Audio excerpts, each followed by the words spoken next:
So we just we'll cover intros. Jordan, your turn. You're on stage. Very good. Okay, so again, as Kash suggested, my name is Jordan Anderson. Been in the world of accounting for over a decade now. A lot of fun stuff, right? My specialty in itself is tax and then payroll. I manage payroll for north of 5,000 restaurants, bars, hotels across the country. So when the retention tax credit came out, this was something that I really enjoyed diving into. Obviously, it's a very sophisticated tax credit, but yeah, it was something that I saw as a challenge, and I wanted to dive in right away. So again, my background is just payroll and tax. I touch a few other things in the world of accounting, such as bookkeeping and specialty tax line items, but for the most part, I tend to stick to payroll and just payroll tax. Okay.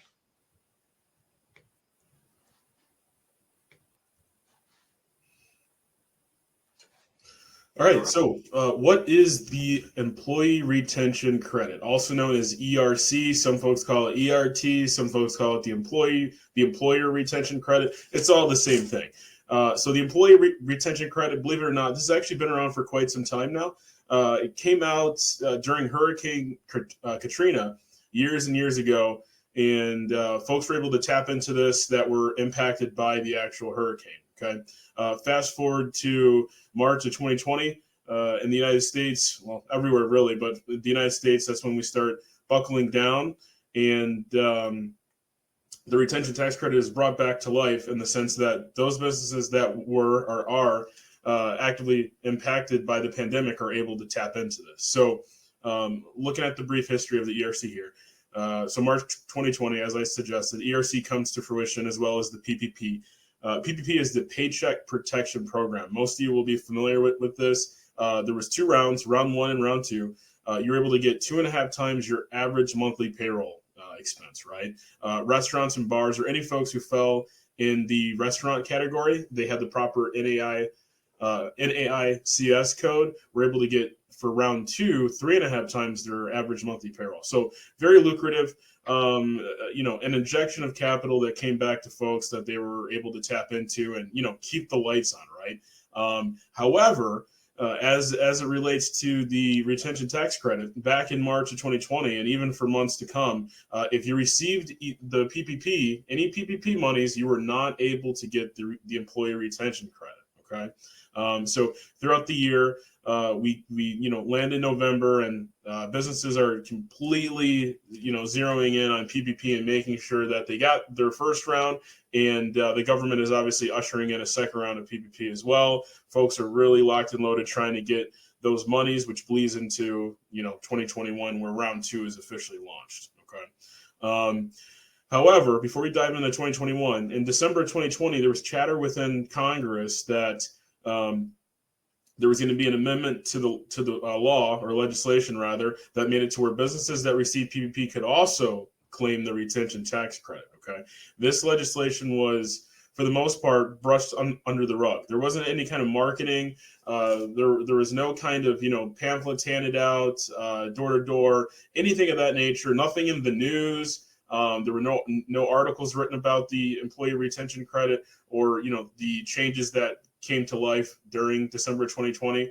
And for the most part, most folks were still basing their original thoughts in regards to the ERC on the original guidelines, okay, which obviously at this point were outdated. So fast forward, we're in 2021.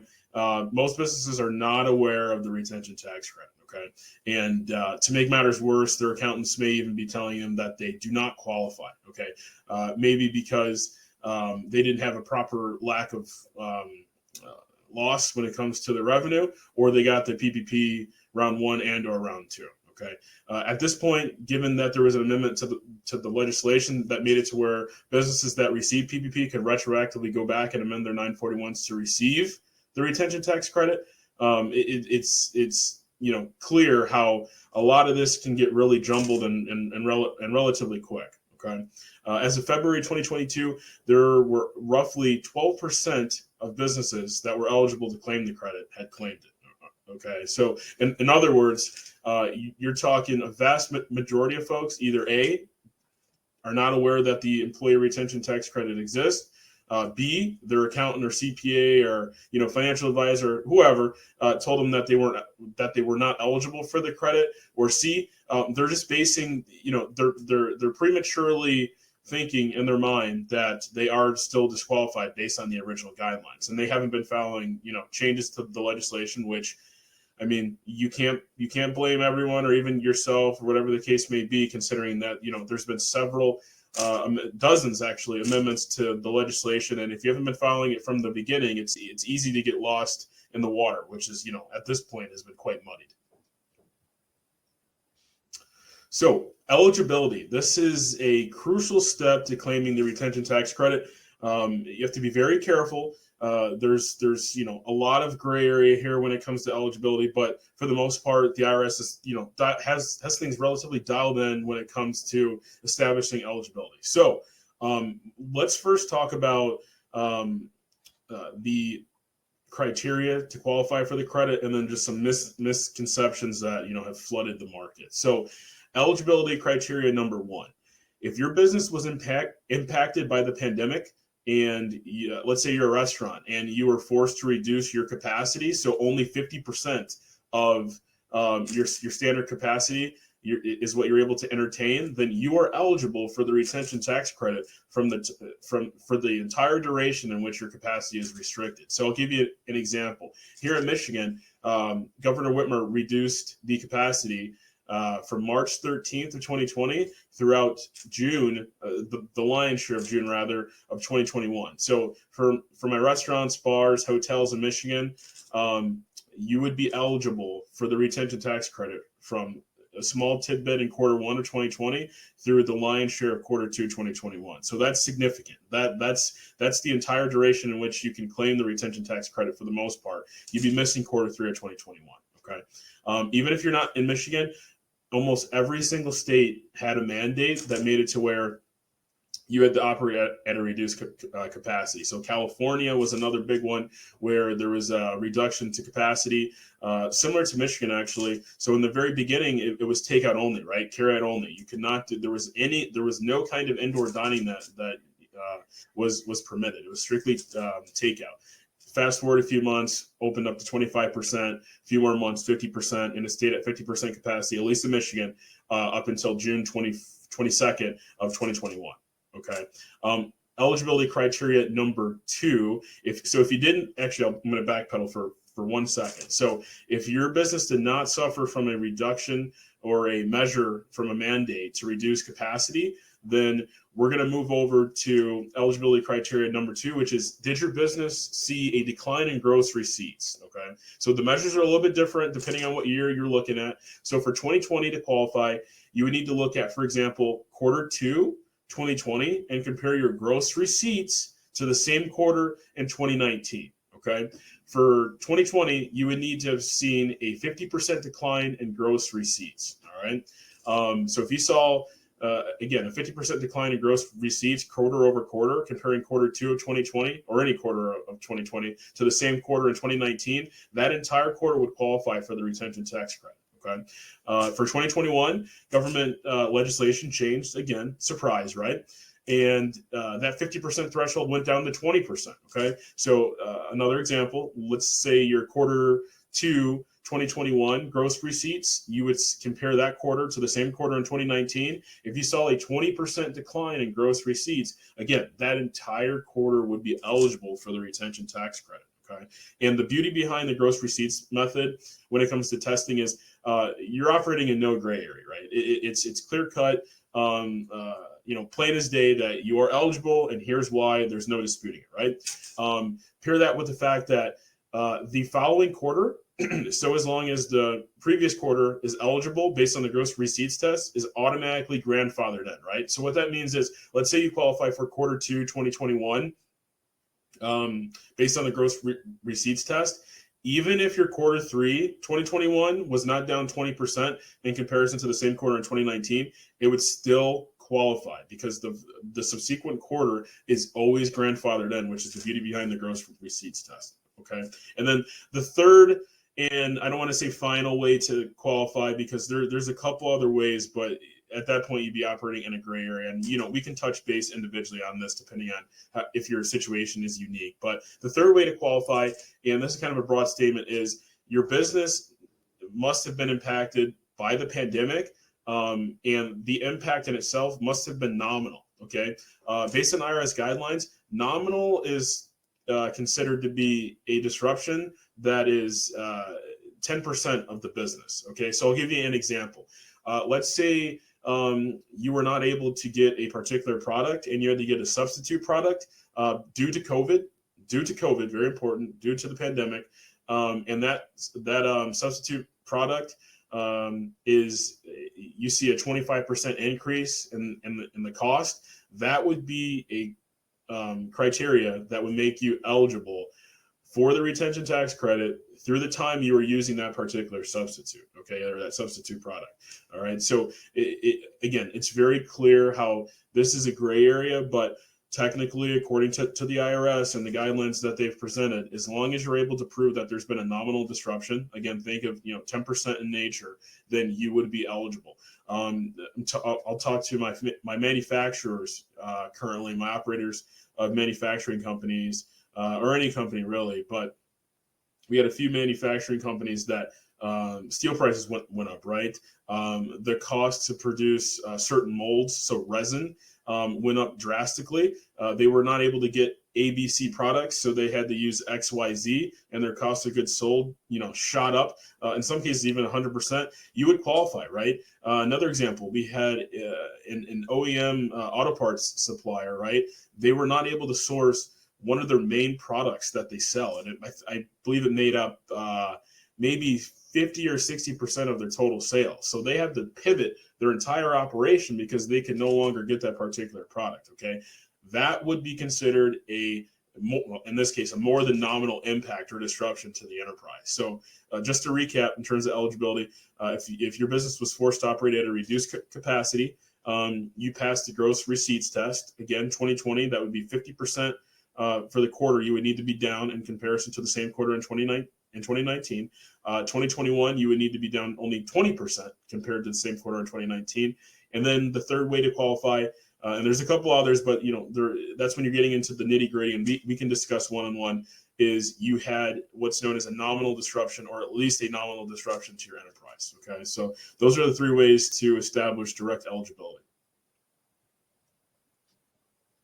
Credit maximization. Okay, so quite the task, and this is something that gets refined over time. In the earlier stages, there was a lot of trial and testing rather, that took place to get this thing right and make sure that we're not leaving any money on the table. Okay, so the end goal, especially considering the times, many folks needing every dollar they can get, right? And we take pride in doing things one way, which is the right way.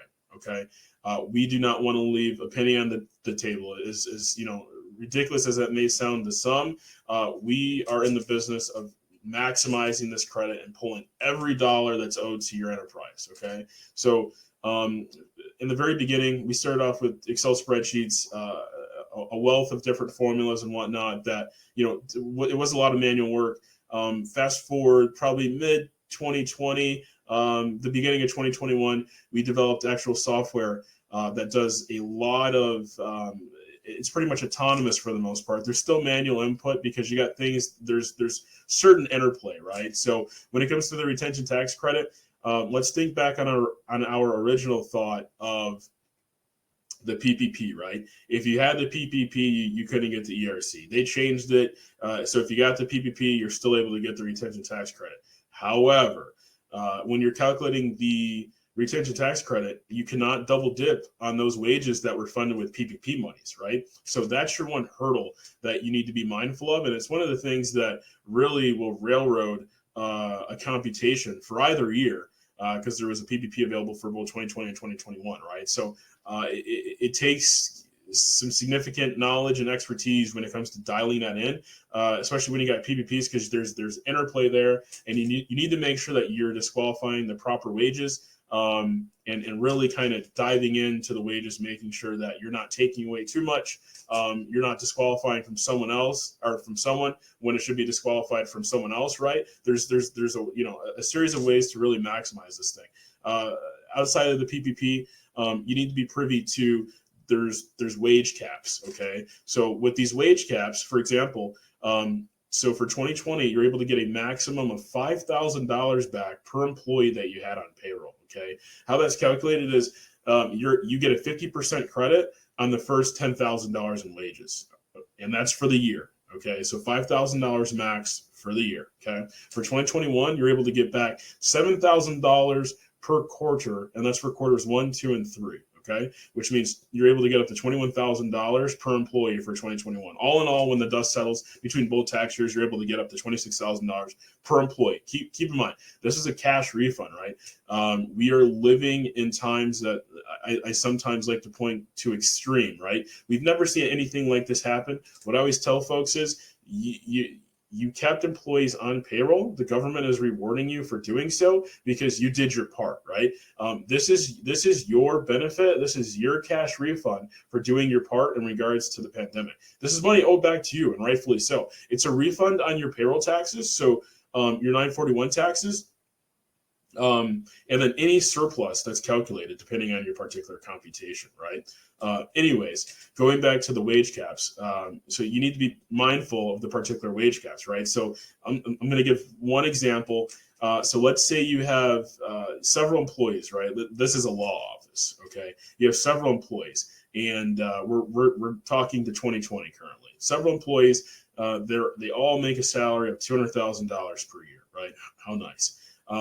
So in regards to the retention tax credit, the only thing that you're worried about is at least $10,000 in wages for the year, right? So if they all have a $200,000 salary, chances are they're going to hit this cap in any given quarter. It doesn't matter. So in regards to the PPP, you're going to disqualify any access over $10,000 per employee to get to whatever your PPP amount was that you spent on payroll.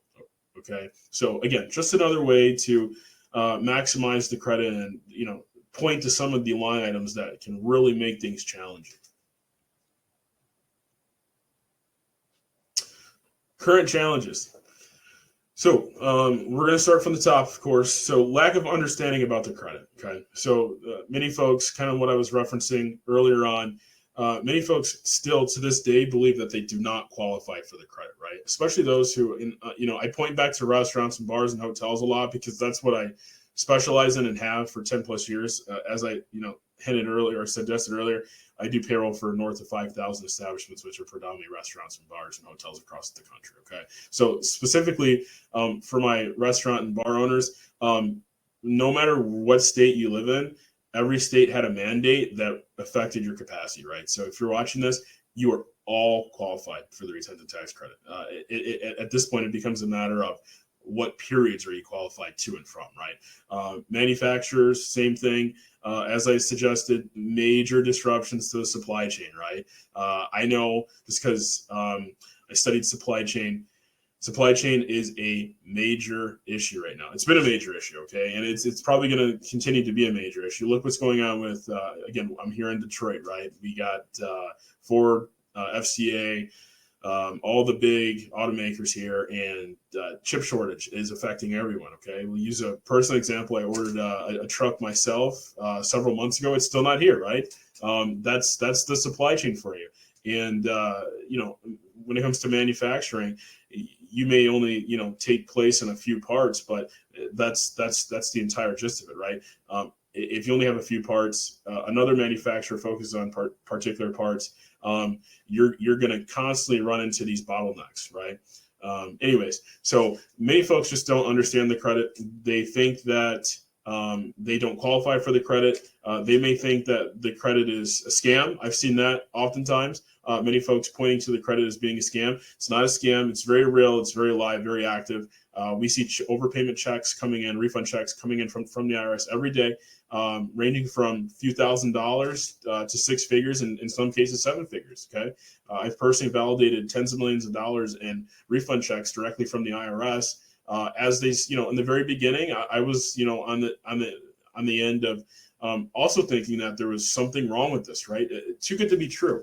And then the checks start coming in, and you're like, wow, right? Similar to the PPP loans, okay? In the very beginning, we all thought, no, there's no way this is real, right? And then you get a deposit in your bank account for 120 grand, okay? And then for 2021, you get 200,000. You're like, wow, it's very real, right? The employee retention tax credit is the same exact thing, okay?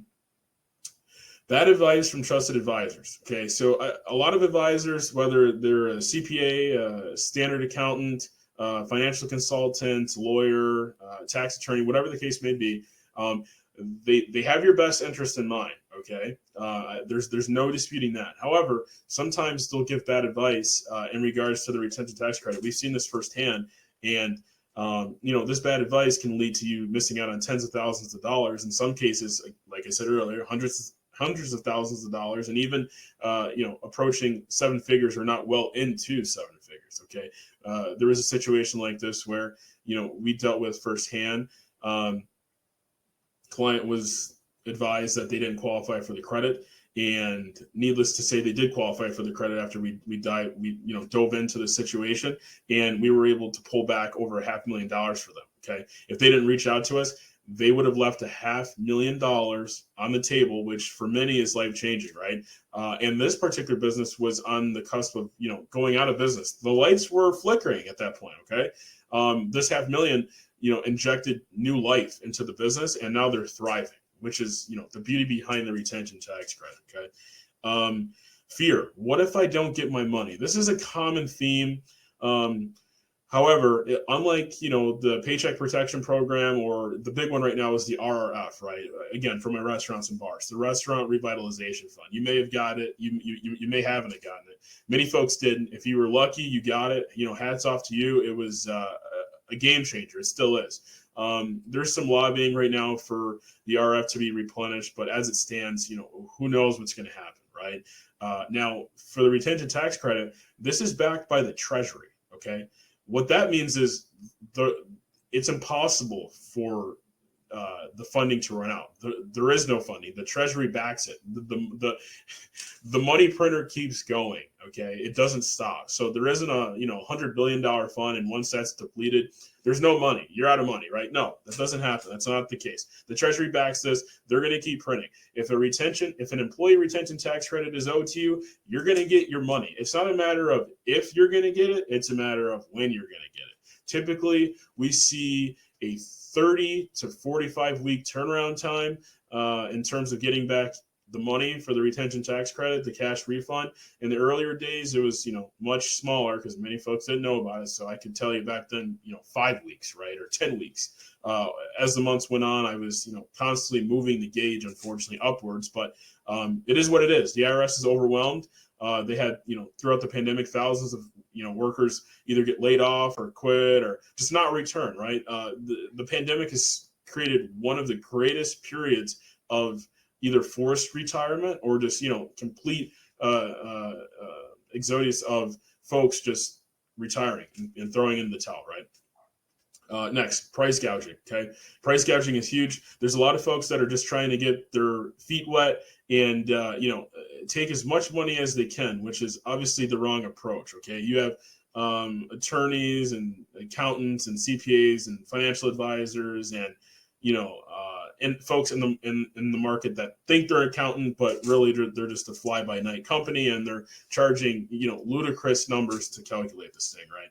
And these numbers that we've seen, 20% of the total amount that they're able to get back free, 25%. We've seen as high as 50% of the amount that they're able to get back free, which is absolutely ludicrous. So price gouging has been a definite cause for concern, and the main thing is you have to find someone that's not only reliable, but they have the credentials and they've been doing this, right? They're in the world of accounting. They didn't see this as a money grab, and they're here one day and gone the next, right? Running out of time. Big challenge. Okay, so this doesn't last forever. So there's a 3-year window. Okay, that clock started ticking at the end of Q2 of 2020. We're in 2022 now, right?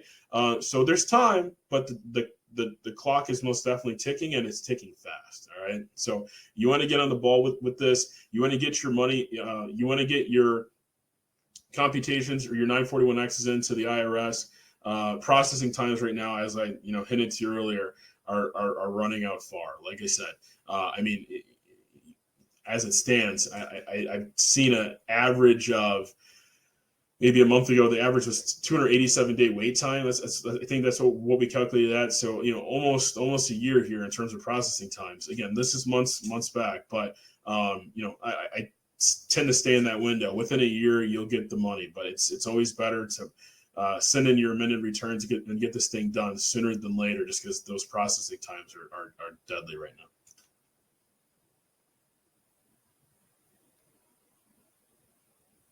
So ERC versus PPP. Okay, differences between the ERC and PPP, and we touched on most of this, but we're just going to do a brief synopsis here. So for the ERC, there is no approval required from any given party. Okay, or there isn't any kind of middleman here, right? So for the PPP, the banks were the middleman. If you were not in good with the banks, chances are you did not get the PPP, right?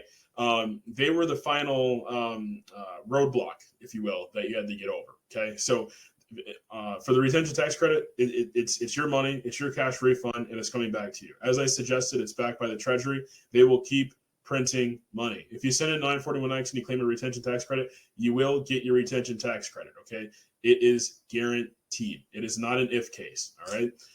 Most businesses are eligible for the retention tax credit. So unlike the PPP, well, most folks got round one. Okay, some folks didn't. Round two, you needed to show that you had a 25% decrease in your gross profits. You needed to prove that you had a need for the actual money, right? So that knocked out a lot of folks from getting the PPP. Okay, so for the retention tax credit, even if you did not lose money, okay, even if your business didn't lose money, let's say the pandemic was good for you, right? You could still qualify for the retention tax credit, so as long as your business was disrupted, right? So let's say your gross receipts were up. We dealt with a restaurant like this, okay, where the pandemic was a good thing for them, surprisingly, okay, and this happened for multiple folks. So needless to say, their gross receipts for 2020 and 2021 were greater than 2019, okay. However, they were still subjected to capacity restrictions. All right. So they were eligible for the retention tax credit, even though they made more money during the pandemic, 2020 and 2021, in comparison to 2019. Okay. So even if you absolutely knocked it out the park, you may still be eligible. Okay. Lastly, as I suggested several times, funding will not run out. It's a tax refund. Okay. So there is not a fixed amount of funding for this. There's no $100 billion and then it's over, or $1 trillion and it's over. The Treasury will keep printing. The money is yours. Send in that 941X or the multiple 941Xs for each impacted quarter or that you are eligible for or qualify for, and the money's yours.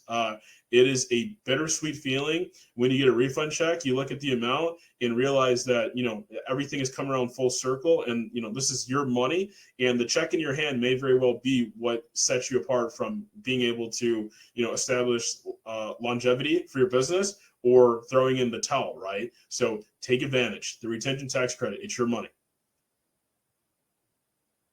So using ERT.Credit. Okay, so ERT.Credit has been in business since the start of the retention tax credit. Okay, even before this, a pure focus on accounting and consulting.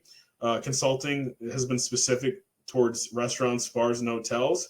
Some other businesses, different kind of law offices, for example. Manufacturers, film studios.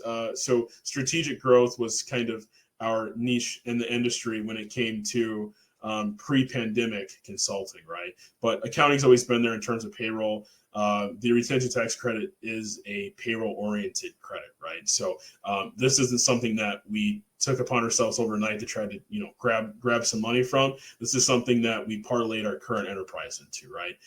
So number one, greater speed. Okay, so most businesses offering such service, you're going to be waiting weeks, okay, if not months at this point for the computations to be done. All right, so we've created a process fully autonomous for the most part. As I suggested earlier, there's some manual input, but it's a very fast and completely electronic process. Okay, so you're talking turnaround time 24 to 72 hours, depending on the size of your enterprise, sometimes faster. Okay.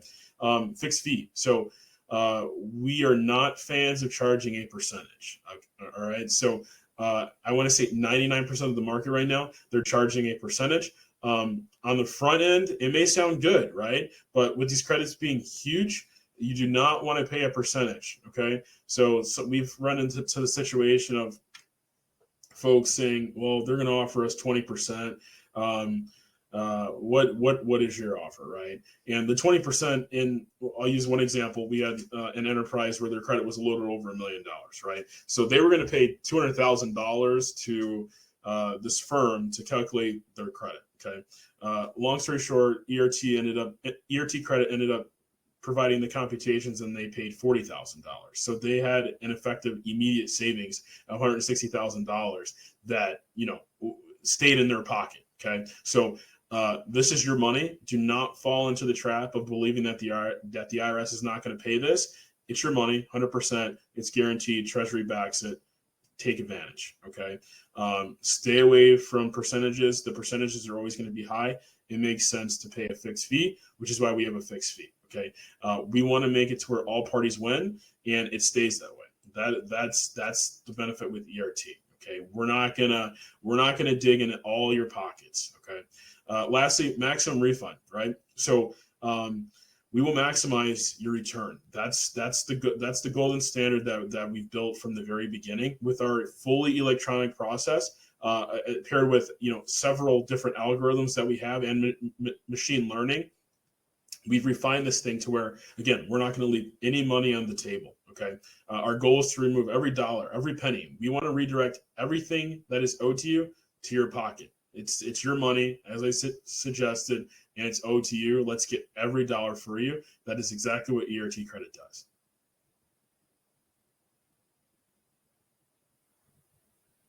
So now we're going to open it up for a Q&A.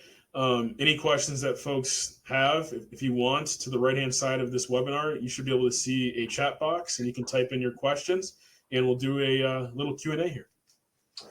Thank you, Jordan. I really appreciate you taking the time to do this. We're a little over time, folks, but I think that's a good thing. Jordan has a lot more data that he can share with you. We can set up a one-on-one call. You have our website. You have our contact information on the website. Where we will respond within an hour, really, to any request you have.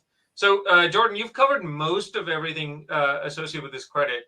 I had a couple of questions.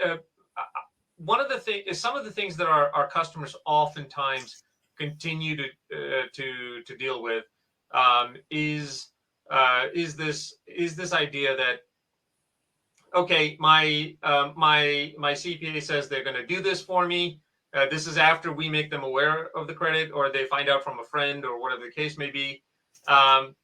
And they frankly, they just don't know us. So there's a trust factor there that every new customer we have is battling. How do we address that?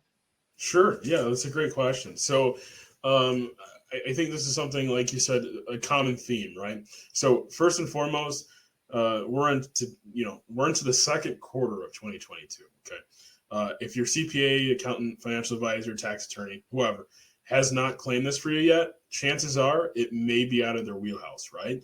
Since it's something that should have been claimed months, if not at this point, years ago. Okay, so what I always tell folks is, do you want someone to do this credit that is merely guessing, right? And that they're trying to figure this thing out and maybe add it to their wheelhouse going forward? Or do you go with an enterprise that has everything refined, has your best interest in mind, right? Charges appropriately, and will make sure that they take every dollar off the table, right? So we take the guesswork out of calculating the actual employee retention tax credit. Okay, not to say that your accountant or CPA or whatever does not have your best interest in mind, because they most definitely do. But at this point, it becomes a case of, do I want to use my accountant and get back $200,000, or do I want to use another enterprise, ERT.Credit, and get back double or triple, right? So that's the question that you have to ask yourself. When it comes to the credit in itself, what's worth it. Okay, you have two different angles. The angle that you choose is ultimately up to you. Awesome. Well, thank you so much, Jordan. Really appreciate the session. I know we're going to do more of these, but this was so fun to do. So thank you very much for your time.